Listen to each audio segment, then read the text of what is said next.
All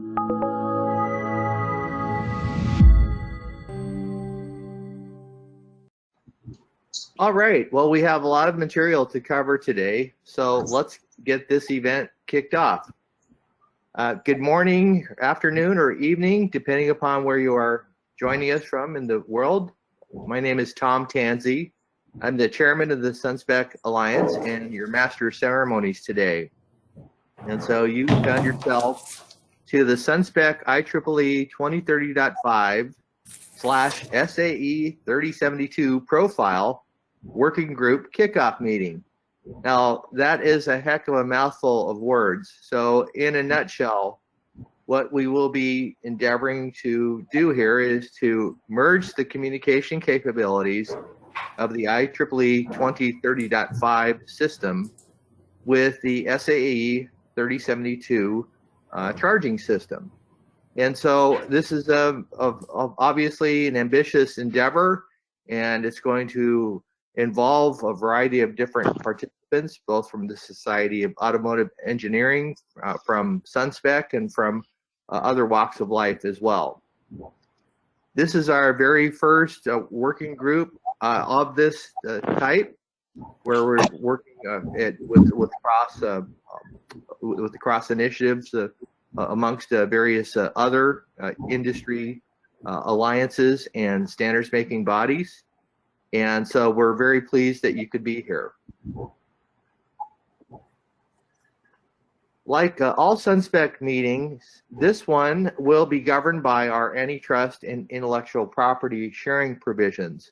I want to make note that, of course, this is an open meeting, and so this is really certainly advisory in nature.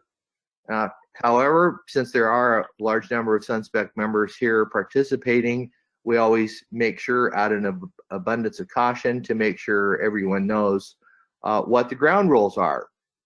So let me read these, and I'll be happy to answer questions at the end. All SunSpec meetings are conducted in accordance with the SunSpec antitrust policy and intellectual property provisions defined in the SunSpec member agreement. And you can find this agreement at the SunSpec website at the link shown. SunSpec strictly prohibits market participants and their employees who participate in these SunSpec activities from using their participation in the activities as a forum for engaging in practices or communications that violate antitrust laws. Confidential or proprietary information should not be discussed in open session. Please contact me or another SunSpec representative if you have any questions. We have a little bit of feedback going on here, so I think we just killed that off, so thank you. Finally, we will be recording this session, and so by staying on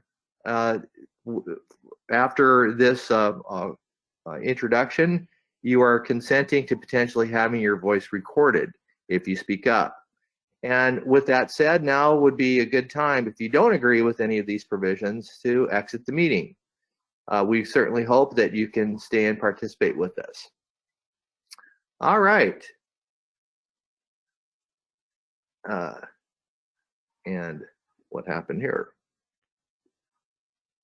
Okay, here we go. And with that, let's cover today's agenda. And so you've heard the first 2 points. And so without further ado, I'd like to introduce our main speakers. We have Gordon Lum. He is the Profiles Chair, 2030.5 Profiles Chair, and is a member of the Kitu Systems company, where he's a CTO and a SunSpec member. And along with him, we have Rodney McGee of the University of Delaware, and one of the lead researchers on the SAE 3072 profile project. With that, I will turn the microphone over to my colleague Gordon, and he can take us through the rest of the agenda and the rest of the program. So Gordon, over to you. Thanks, Tom. Yeah, this is Gordon Lum, and thanks for the introduction, Tom. I'm very excited to get this profile kicked off. I think I've been promising to kick this profile off for the last, it seems like 6 months. So it's very exciting to finally get this thing started. So on your screen now is today's agenda. We've gone through the first item, and we're going through the second item, the agenda. What we're going to cover today is initially a brief overview of the 2030.5 Profiles Workgroup in general, where this is one piece of it. This particular workgroup is one piece of it. Then we're going to go and discuss at a high level what J3072 is, and then what the goals of this profile is for J3072. Then we will go into the project logistics, including the rules of engagement, meeting schedules, and how I envision this project to play out. And then we will conclude with questions and answers. Does anyone have any questions with today's agenda? Okay, let's move to the next slide. What is the 2030.5 Profiles Workgroup in general? This is a SunSpec workgroup that was formed in order to help promote 2030.5 in various industry use cases. The first 2030.5 profile that was issued was in the distributed energy resource world, which eventually became the CSIP Common Smart Inverter Profile. CSIP is used in California for implementing California Rule 21 requirements. And so that has been a very successful profile that is in active use today. What's new in DER world is actually being discussed in IEEE 2030.5 workgroup committee. And for people who are interested in what new features are coming down the road in the DER space, I encourage you to join IEEE 2030.5 as a member so that you can see what we're doing as far as new features and functions and the roadmap going forward. So please join IEEE 2030.5 if you're interested in those topics. The other areas where the 2030.5 Profile Workgroup has been concentrating are in the meter server profile. This is a proposal that was introduced by Itron, and there's an active work currently done in making this profile, taking this profile to fruition. Today's topic is what we're doing in the electric vehicle charging space. We're going to be kicking off the J3072 profile. In the future, this work group may address other use cases like V2G or managed charging, but today we are focused on J3072. Another area of potential interest is the demand response profile. So that has been on the agenda for many months. But right now we do not see a driving industry use case for it, so it's been on the back burner. We've been mainly concentrating on the other three profiles listed above it. For each of these profiles, what this work group does is publish the profile as a guide to help people in the industry implement that profile. Once that's done, we take the profile and generate a test procedure based on that profile, and eventually create a certification program for that profile. And the best example of that is the CSIP profile, which has an associated test procedure and a certification program run by SunSpec. And that certification program is part of the requirements that are needed to get inverters listed for installation in California today. Okay, any questions about the overall 2030.5 Profiles Workgroup? Okay, let's move on to the next slide. Today's topic is the kickoff of the J3072 profile. I see a lot of people, over 100 people on this call. A lot of them may not be fully up to speed as to what exactly J3072 is. So the next few slides will provide a very high-level overview of J3072 and what we are trying to achieve with this profile. In a nutshell, J3072 establishes the requirements for a grid support inverter system that's in a PEV to connect to the electric power system through an electric vehicle charging, electric vehicle service equipment, or EVSE, basically through the charger. More importantly, J3072 defines the communications between the PEV and the EVSE required for the PEV's inverter functions to be configured and authorized for discharging through the EVSE at the site. So the highlighted portion is the main purpose of this J3072 profile, to exactly define the communications between the PEV and the EVSE in order to allow the PEV to get authorized to discharge at the site. Rodney, did you have anything to add?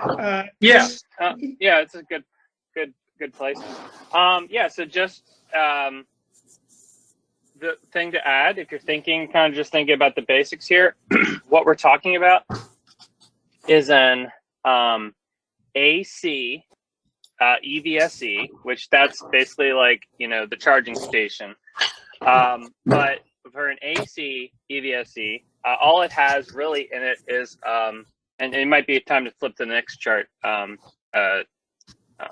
Gordon, just to look at that, because that might be good. Because all the EVSE has is basically it's a smart switch. It has communication. We can communicate between the vehicle and the charging station, but the charging station fundamentally doesn't, this isn't a DC charging station. So 3072 only applies to AC situations that are where we're connected to the vehicle. The inverter is on the vehicle. This is a good point if you're more of like a system or a safety guy, to mention that there is a very related effort going on in UL that just had its first meeting a few weeks ago, which is 1547 Supplement C, SC. And in that standard, we're covering the safety, functional requirements of the charging station and its role as a gatekeeper to the grid. And so the 30-second explanation there is, these cars, they drive away, they plug in traditional interconnected infrastructure.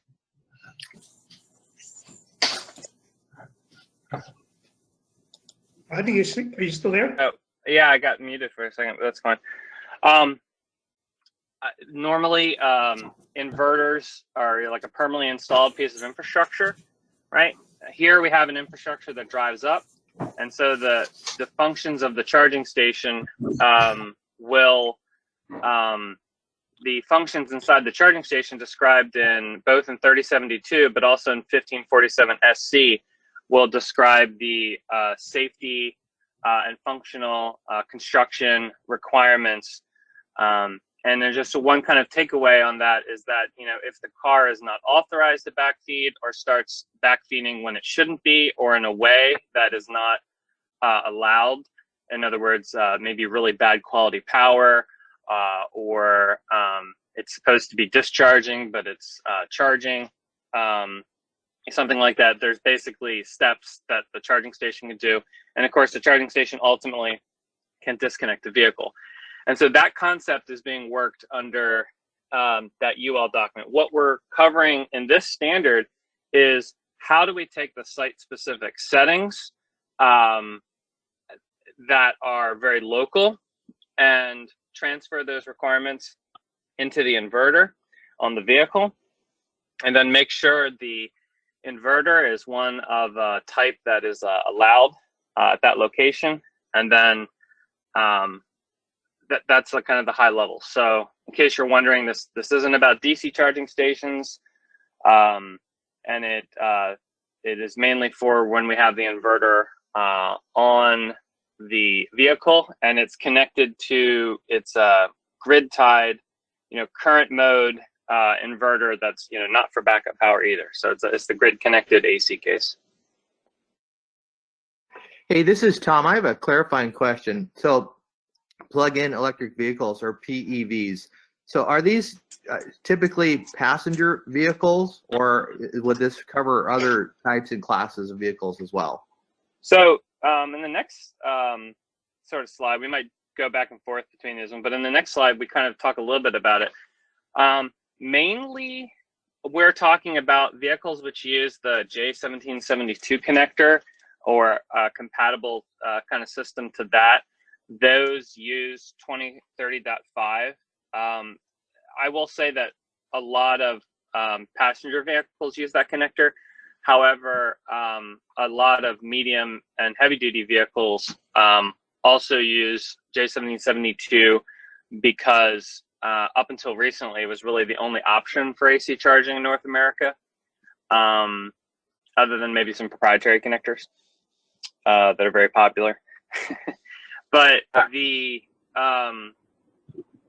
yeah, that I think that probably answers your question. So no, it doesn't. This work doesn't strictly apply to passenger vehicles. This could be in a medium duty application also. Yeah, just a quick question along those lines. Are they coordinating with J3068? It's not strictly speaking a 2030.5 communication system, but it does have compatible hardware. Yeah, so 3068 is open right now under development, and for example, 3068 may very well use Modbus to transmit the data as described over the protocol that they have there. We're still looking at other options, but it mentions it here on the slide. So 3068 will have there will be an effort for the 3068 probably following this profile work. It might even be in this work group. But yeah, the 3068 will be, and we'll work on that probably after we do the system type A1. Hi, this is Kerry Lynn. I worked on a precursor of 2030.5 called SEP2, and I worked with Hank McGlynn Yes. on SAE J2847-3, which is use of PEVs as a DER. And I'm wondering how much of that work it's very related here. It's mostly it's a lot of it, and Gordon's almost a better person to answer that. Gordon, maybe you should answer that. Yeah, basically, hi Terry, a long time no see. Yeah, But yeah, this is an outcrop of Hank's updating of 3072. So this profile work group is a byproduct of what Hank has done recently in updating 3072 for this purpose. So it's very, very related to what you and he has done in the past. He's just recently updated it. Thanks. Hey, clarifying question. I come more from the in the solar inverter space. Are the SAE J1772, is that protocol using IEEE 2030.5 to communicate to the car today between the EV and EVSC? Yeah, under some. Yeah, so that's kind of an interesting question. If the car is just doing very basic AC charging, not necessarily. No, the answer is probably no. When most commonly, I would say that when it's used in the J1772 protocol, they generally use these PLC transceivers when they're doing like higher level communication. And they do a protocol over the PLC for DC charging. SAE has defined a bunch of smart functions that go over 2030.5 over that same PLC link between the vehicle and the charging station. But I would say it is not typical for an AC vehicle to generally communicate over 2030.5 today. That said, there have been people who have done demonstration projects with 2030.5 for AC charging. Gordon and I were involved with some of them, so it's capable, but that wouldn't be the normal way to AC charge. So a vehicle that is capable of doing this would probably be one of the first would be a kind of a new application for the 2030.5 there. between the vehicle and the charging station and AC charging. Thank you. Tom again from SunSpec. I noticed that quite a few people have put in questions in the chat box, and I just want to assure you that we will address each and every one of these questions in due course. We get to the end, we'll do a roundup of all the remaining questions. But as you noted, we are using a regular go-to-meeting session here, so please continue to feel free to pop in your questions as you see fit. Thank you. Yes, I did. I got like another. We can do. I saw someone ask about some use cases. We can definitely put together some basically slides that discuss it. But the short of it is, of course, vehicles are not generators; they're storage, and so probably. A lot of the use cases where you're not moving a ton of power, generally for the V2G applications is probably ones that it does well. Maybe some limited peak shaving, maybe frequency regulation, things that are not bulk power, right? Because these things aren't generators, they're storage. So anything where storage, any application where it's generally targeted towards storage and where storage would be kind of valuable. I think a lot of one other place where you can read about use cases for bidirectional vehicles is, California has their what do they call it, VGI roadmap that kind of talks about vehicle grid integration, and of course a bidirectional use case is kind of near the, is kind of the ultimate in terms of vehicle grid integration.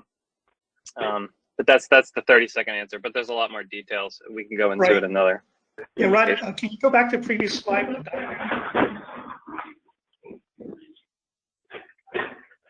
Yeah, in the slide, it shows a lot of like arrows, and those are like communications paths. J3072 focus for this work group is the ones in the dark blue boxes. The point-to-point connections between the J3072 logic on the EVSC and on the PEV. All the other communications paths, the green ones and the gray ones, and the RF transmitter on the PEV side, those are potential communications paths for other types of services. There may be a EMS on the outside at the site that the PV can get to through the EVSC. So the green path shows the EVSC acting as like an Ethernet or an IP bridge between the PEV and potentially a server on the other side of the LAN. The gray box represents the case where the EVSC acts as a protocol translator. The PEV may not be talking the same language as your EMS or a utility server, and so the EVSC is acting as a protocol translator. And the RF box on the PEV represents other types of links that the PEV may have, Wi-Fi, telematics. So there are many paths to the PEV. The focus of this work group is that single, dark blue path for J3072. And just to answer another question, chat. Thanks, Tim. I very much misspoke. The work for the functional and the safety side of this that describes the electric vehicle charging equipment is 1547 SC. It's 1741 SC, obviously. So it's a UL document. That's the kind of the UL counterpoint to a lot of the requirements in 1547. So that's UL 1741 supplement C. Thanks, Tim. Great. One more point here, Suzanne. Could you quickly mute everyone? I appreciate that. And if you're on the phone or dialing in, if you're not intending to talk, if you could mute yourself, I'd sure appreciate that. Yeah, thank you very much. All right, great. Shall we continue? Yes.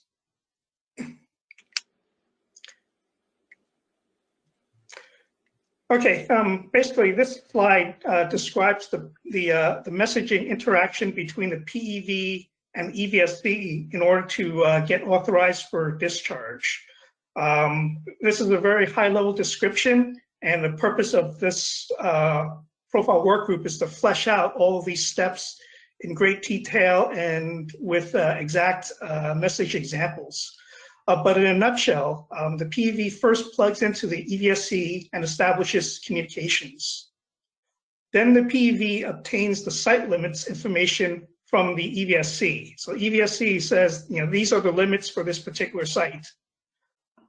Based on those limits, the PEV sends back its adjusted configuration settings, including information about itself, whether or not it has been certified, what its vehicle, what its inverter model number is, etc. The EVSC then provides management information, curves or controls that are applicable for this particular site. The EVSC verifies that the PEV is properly configured for operation at the site, and if it is so configured, then it is given the authorization to discharge.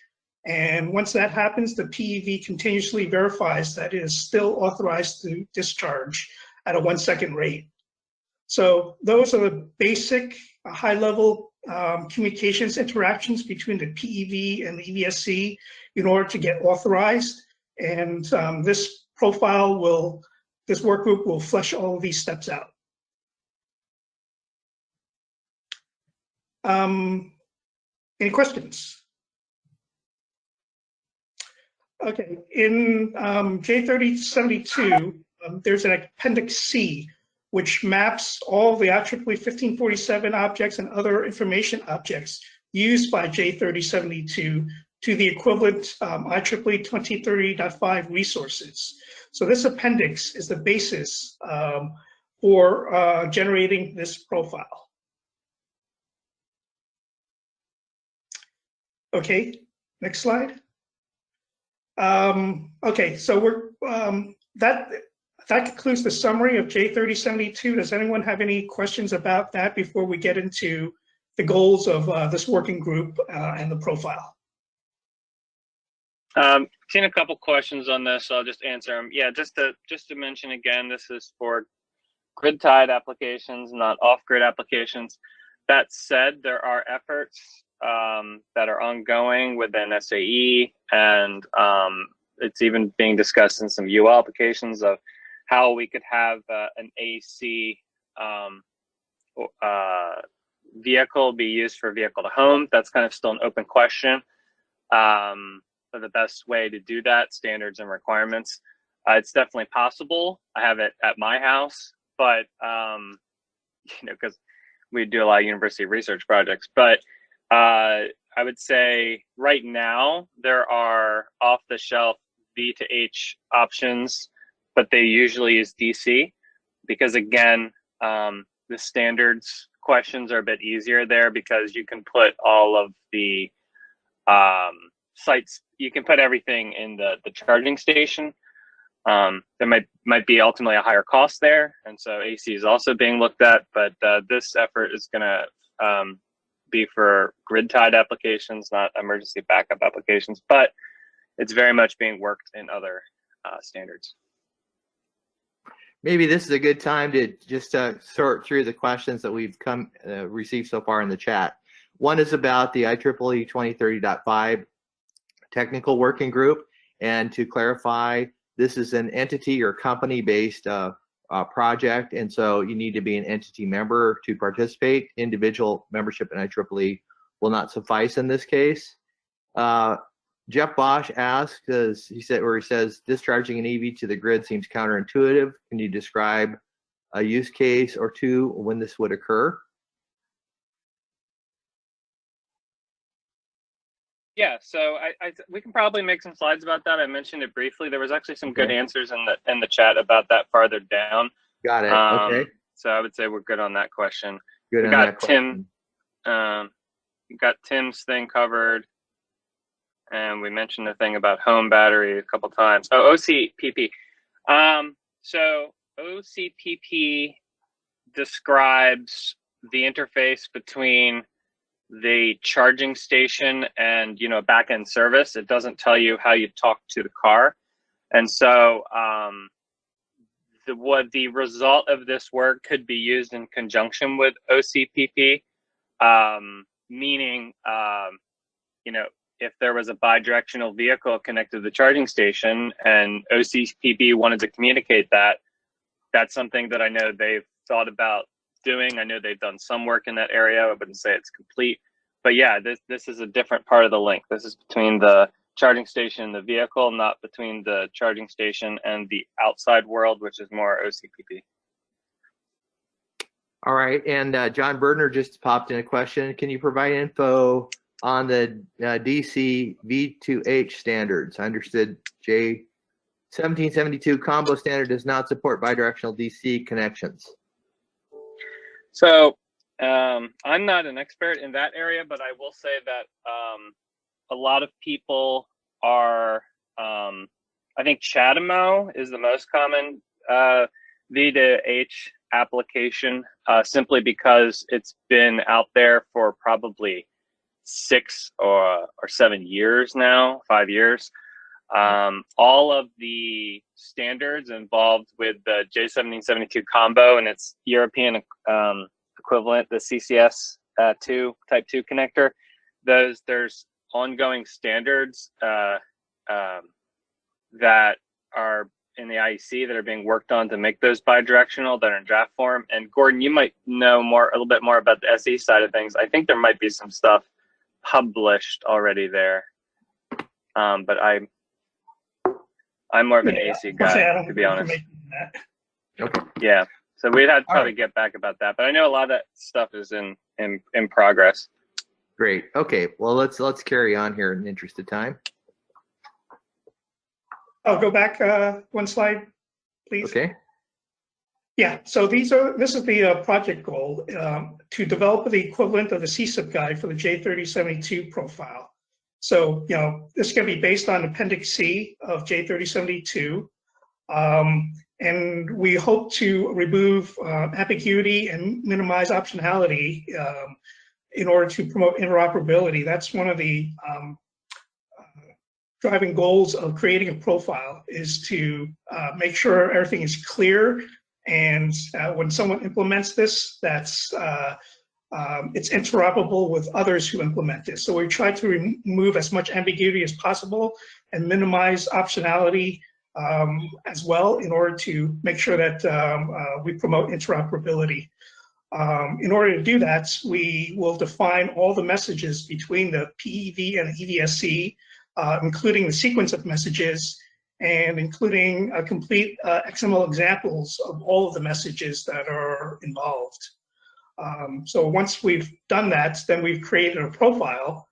And when the profile is adopted, we will then create a test procedure for that profile, and eventually a certification program for testing and approving devices that are compliant to that profile. So those are the overall project goals. And this is analogous to the SunSpec certification that occurs in the PV inverter space, because we need something equivalent is needed for. One example of that is California, full 21 stuff. So if you're thinking it's very analogous to the PV inverter thing, that's what we're trying to have for these type of systems.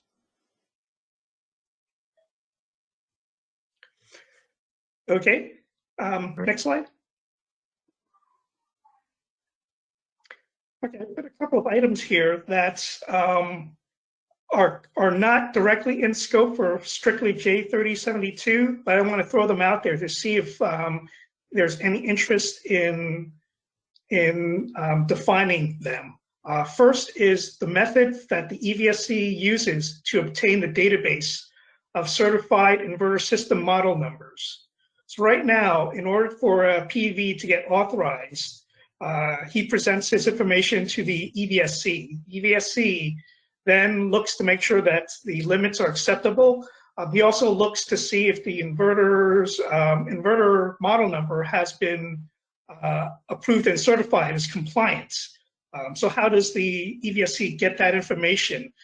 It is currently, from J3072 point of view, it's out of scope. How that EVSE gets that information can be any way that the EVSE manufacturer chooses, I guess. And so the question is, do we want to standardize that method or not? And similarly, what is the method, or do we want to standardize a method for the EVSE to obtain local site limits and management information?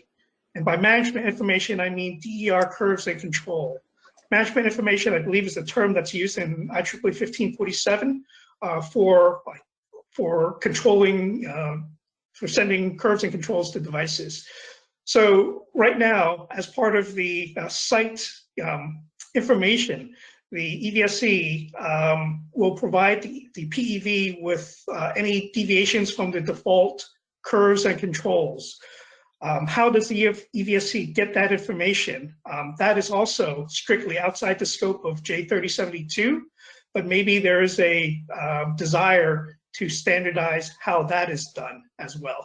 So those are two related areas that are outside of J3072 strictly, but maybe close enough related that we may want to provide guidance or requirements in these areas.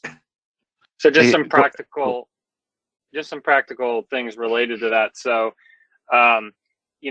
California has a list of inverters that, this is basically, so this is kind of referring to that for these kind of inverters, which would be on the vehicle that would be allowed. Some states just require it to be listed to 1741 to be interconnected. So it's basically, do you meet the standard is kind of one question, or do you meet the standard and are you on a list, right? And so that's kind of the two different methods described in 3072, but it's left open for how each state does that. And then Josh, I think I talked over you a little bit. You're about to say something. Yeah, no worries, Rodney. Yeah, this is Josh McDonald, Southern California Edison. So we did discuss this quite a bit in the J3072 work.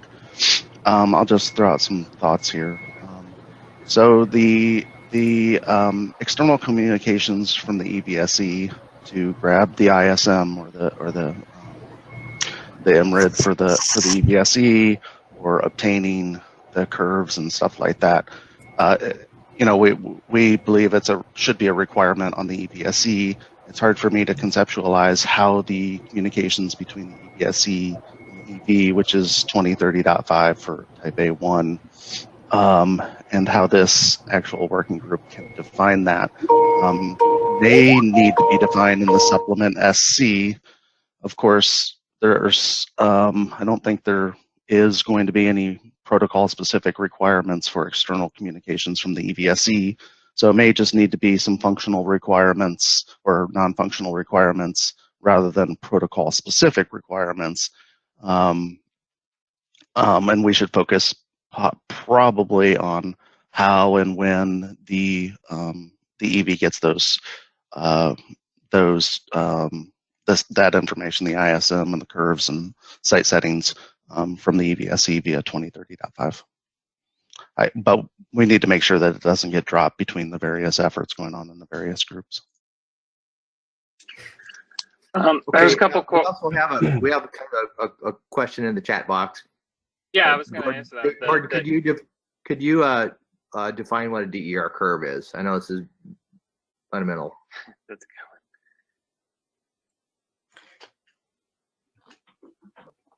A DER curve. I guess in 2030.5 there are two types of controls. What's colloquially called immediate controls, where you send a control and that affects the inverter in a specific way. For example, sending a maximum real power output limit. That is a immediate control.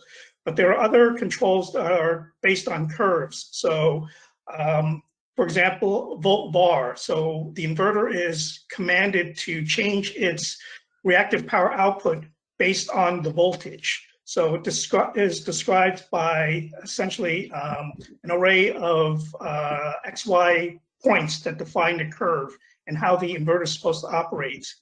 Another example is volt watts, how the inverter is supposed to vary its output, real power output based on voltage. So there are a whole bunch of controls that are described not as by a single value, but by a set of values that are described as a curve. Great, thank you very much. Do we have any other questions about the project goals? Hey Tom, this is James Mader. I wanted to go back to the slide that Gordon has. Okay, this one. No, the one on what's in scope. In scope, okay, sure. Yeah, I mean, I agree with Josh. That seems to be out of scope since there isn't right now a centralized way to do this, and you can imagine every state. And besides the states, what about other countries? Utilities will have their own ways of doing these things and their own definition of it. It would be great if it was standardized, but this doesn't seem to be the place to do it.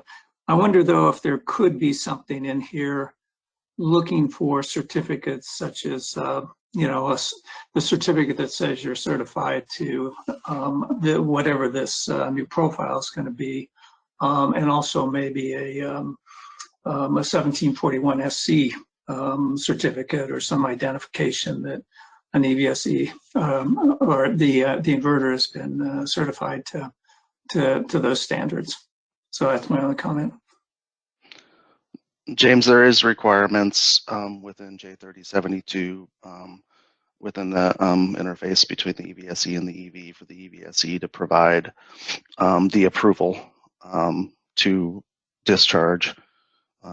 So that's where the and that should be defined in here for sure. But the EVSE ultimately gets that permission from this external database or system or whatever of what those certified EVs are, which will, I assume, eventually come from this effort and whatever certification comes out of J3072. Yeah, I thought EPRI was working on some sort of an approach to these issues, but I may be mistaken.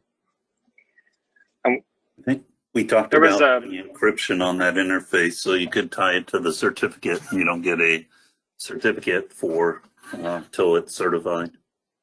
Yeah, we're definitely looking at PKI for, of course, some of the, 2030.5 already has some PKI requirements, but one of the things we're looking at in 1741 SC, based on some of our initial discussions, is, there will be things that the charging station is checking, obviously beyond certificates, because obviously vehicles can be modified in a way that maybe makes them malfunction or not operate correctly, and the certificate would still be good. But certificates could be used as, to streamline that process and protect the communication, certainly. I wanted to answer a question about how this relates to ISO 15118. At the university, we published a paper about V2G back in '97, and at the time that meant, vehicles that had a bidirectional flow of power and information to the grid. But when they started the 15118 effort, they kind of redefined V2G to mean just a bidirectional flow of information. And so some of the 15118 stuff is looking at a bidirectional power flow, and some of the standards are just about, the bidirectional flow of information, meaning tariffs and things like that. One thing they really haven't gotten to, either with the IEC or ISO standards really at all, although there are some people just starting to look at it, is the functional system and safety level requirements. So very much so, they're talking about how do we get the command to charge and discharge there. It's like a very computer science kind of approach. But what they haven't really looked at is, okay, if you have an inverter on a car, what are the functional requirements that it needs to do? Everything in terms of, what we would call ground fault, voltage specs, things like anti-islanding, those kind of problems have not been looked at. 3072 really kind of took on the configuration of the grid. So right now they're still working on a common European grid code, meaning that different countries have different frequency and voltage strip levels. And so we very much in 3072 tackled that from the beginning when we started working on the document. And so while the IEC and ISO are working on the kind of communications side of things pretty well, and those are moving along, they really haven't took on the more IEC side of the kind of more what we would kind of think of as the, National Electric Code, IEC kind of, that kind of more electrical system side of the problem, which is quite a big undertaking. And so I hope that kind of answers the question. So there is work in ISO, but it's not a complete system approach like what we're doing with the combination of 1741 SC, SAE J3072, and this profile standard, which covers you from safety down to communication of commands. It's kind of a full set of requirements.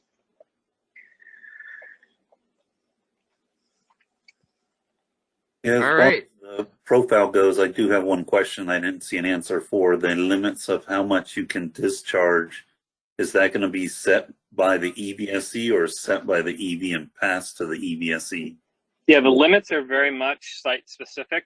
And so 3072 describes, even in the first version of 3072 published a number of years ago, there's the limits are by the EVSE. The EVSE is connected to the local grid and knows if there's constraints. And so another thing is, the EV, the electric vehicle, only discharges when the charging station says it's okay to, and it can limit that at sort of any time. It can set that number to 0 or tell it to stop. And so the vehicle, the charging station in terms of the limits and things is very much in charge. And of course, the vehicle needs continuous permission to backfeed.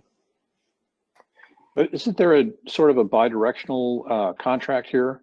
So for example, if we envision a parking garage full of hundreds of these things, and I need a full charge at 5 p.m. so I can get drive from the office back home again. Isn't there a way for the vehicle to express that constraint back to the system as well? That's a good question. So 3072 itself, the main part of it doesn't tell the vehicle to charge or discharge, actually. That's one of the other things you could communicate over the 2030.5 link. But 3072 specifically is about that authorization and configuration. And so you could just use 3072 to get authorized to discharge, and then the actual discharging, and within the limits, of course, because the charging station has the limits, the vehicle could be getting the actual dispatch commands. Sometimes we use that terminology. The actual control, the actual charge and discharge commands could even be coming over telematics, because we've had that local authorized link happen with the charging stations that's tied in there. So the 3072 can't demand a car to charge or discharge. It's very much just the permission to and the limits for and the configuration to do that. And then there are, what's that called, U6, Gordon? Yeah, management of charging sessions is not really part of J3072. If you want to implement that use case, there's a flow reservation where the vehicle and the server can negotiate when and how much to charge. So if you want to use that use case, it's possible using 2030.5, but it's not in scope of J3072 requirements. Hey, we have one more comment that I'd like to have addressed here, and then we're going to need to move on in the interest of time. John Berger notes that IEEE 1547 requires that these curves for ESS capable of bidirectional operation, even if in charge mode, for example, volt bar, frequency watt, volt watt. Any comment about that?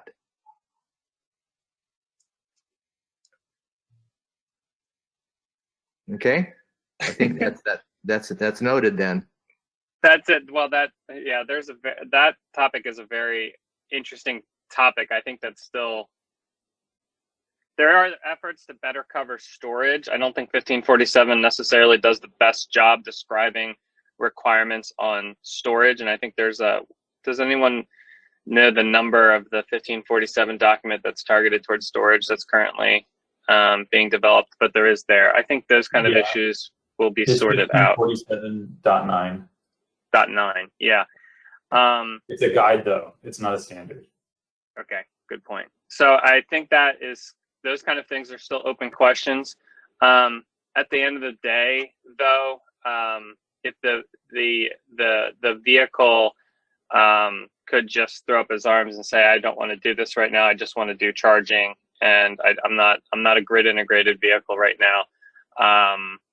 So that's certainly one option. It can just be a regular car, but and then basically anything that's required of that particular location, the vehicle has to do. If it can't do what's required at this location, the vehicle doesn't have to backfeed. So just in general, if you're thinking, well, does it do this? Does it do that? So unless your states or whoever your regulating authority would be says that EVs don't have to do what PV inverters do. They're going to have to do the exact same things in order to, or any storage unit's going to have to do. And the point of this standard is to be able to transfer that configuration and confirm that the inverter is properly configured. And unless they have a different way for them to interconnect, then that's what the charging station will pretty much have the same requirements. Great. Okay. All right. Well, we are getting down to the last 9 minutes, and so we want to make sure to handle some of the administrative issues here. This has been a very lively conversation. I think we can expect to have more such conversations in these workgroup sessions. First, so I'd like to cover some logistics here. This is a joint workgroup between SunSpec and the SAE.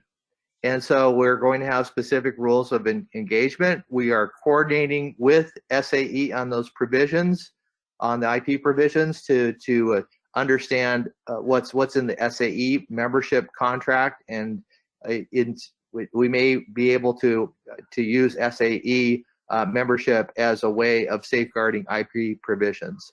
If that is not possible, then SAE members may exercise SunSpec's limited participation agreement. So this is something that binds a participant to the EIP rules without being a SunSpec member. Of course, you can always become a SunSpec member and help support this work, which we would greatly appreciate. Next up would be the SunSpec process for profile adoption. And so from the SunSpec perspective, we'll handle this in the normal manner. We are actively promote adoption of all of these profiles and SunSpec specifications in public forums. Of course, do normal promotion there. And same, I would presume, would be the case with SAE. I think this is a situation, though, that will be worked out in due course as we get some of the technical foundation laid down. And in terms of the document that it will result from this effort, it will be in a SunSpec document. So, and this will be again a profile guide for how to use the IEEE 2030.5 system. And so, as regard to the SunSpec document, it'll follow the normal process that we always follow. And so I note the different stages that a draft would go through. But I should also state that the intention of this effort is to produce an open document that is free to download and use. So it will be offered as use at your own risk. That's the license that we provide, but it's developed in the consensus process. And we have a process for publishing where we iterate on number of drafts, anywhere from, I think the the most drafts that we've done so far is about 40 for a particular standard. So it'll go through that process. Then when we think we have a release candidate, we freeze it, and that's called a test quality standard. And so that means we think it's done, but it's still subject to modification if we find that there's an error, an ambiguity. And then once we get through that process, then we mark it as approved. And then that is the signal that it can be used for certification programs. And so those are the typical stages that we go through. All right, continuing with logistics. This project, like all SunSpec working group projects, will be managed through our teamwork repository. And so this is a system that has a unique username password for every participant. It has the ability to both archive and version documents, and it also has other convenient features for notifications and the like. And so that's where all the work in process documents will go. Once we reach that stage where we have tests and or approved documents, then the documents will go on the website. And so only the workgroup participants will have access to the so-called work in process or the background information. With regard to the meeting times and cadence, the 2030.5 profiles group is meeting, I believe, once every 2 weeks, if I'm not mistaken. Is that correct, Gordon? Yes, that's correct. Every other week. We've been mainly concentrating on the meter profile. And so that's been meeting every other Wednesday. It met last Wednesday the 3rd, and the next meeting will be the 17th. So this meeting is on when that meeting is not meeting on Wednesdays. Right. Yeah, with regard to the meter profile, so what we decided is that we were done with the deliberation, and so we were going to be issuing a public draft this week, actually, for the, and when I say public, is for SunSpec members to review and to approve. So that starts a 45-day period there. So we may have some cleanup work to do on the metering profile, but I believe that the decks have been cleared so that we can start this work in earnest. And will that be provided to other members, like people on this call? Correct. Yeah, absolutely. So we're going to be doing follow-up from this call here, and I should have mentioned this at the outset. So if you registered for this call, you will receive a link that will include the recording that we're making right now and access to these particular slides. And within that stream of communication, we will indicate when the working groups are taking place so that everyone has ample opportunity. We also publish these times in our newsletter, and for SunSpec members, you can always log into the portal and find out the meeting time of any working group, of which there are, I think that's 5 going on at this time. All right, so as Gordon mentions here, we suggest these meetings, I guess you're saying every 4 weeks as a starting point, Gordon? Could you help clarify this? I don't understand this bullet, so maybe you could help. Yeah, help can me you go back to the next slide, maybe? Yep. Okay. For my thoughts. Okay. Yeah, so this was my initial idea of how things would proceed.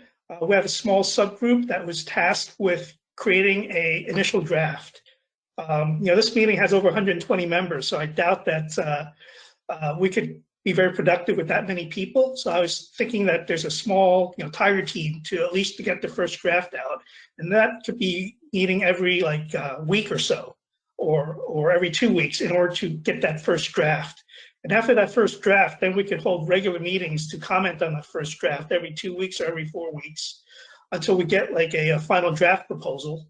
And then that could be circulated for formal commenting and eventually reading the test phase. So I was envisioning soliciting volunteers to participate in the initial subgroup that will define the first draft, and that will meet at a higher cadence than usual. Well, that sounds perfect. Well, we're reaching almost the top of the hour. So to summarize here, anyone who attended this call will receive this information. We'll likely write out some of this information in longhand so you can understand what we're asking for. All SunSpec working groups are as good as the participation that we get in them. Fortunately, we've been blessed to have pretty strong participation, and I think that will be the case here. But there is real work to be done, and that is done mostly by members. So we certainly curate the information, adjudicate any questions or concerns that come up, but effectively it's up to the community to develop something that is useful to you in your cases for deploying products in the field. So with that, fortunately, we've handled all the questions, pretty much all the questions in due course. I noted that there are a few left in the chat box, and we will endeavor to answer those questions as well and handle them in the follow-up. And please stay tuned for news about both your requesting your participation and the future calls that are coming up to start work in earnest on this profile standard. And finally, thank you so much, Rodney McGee, University of Delaware, and Gordon Lum of Kitu Systems for leading this work. Very important and foundational work for our industry. So thank you very much, and thank you for everyone else for your participation in today's call. And we'll see you all again soon. So long for now. Thanks, everybody. Thanks. Thank you. Thank you.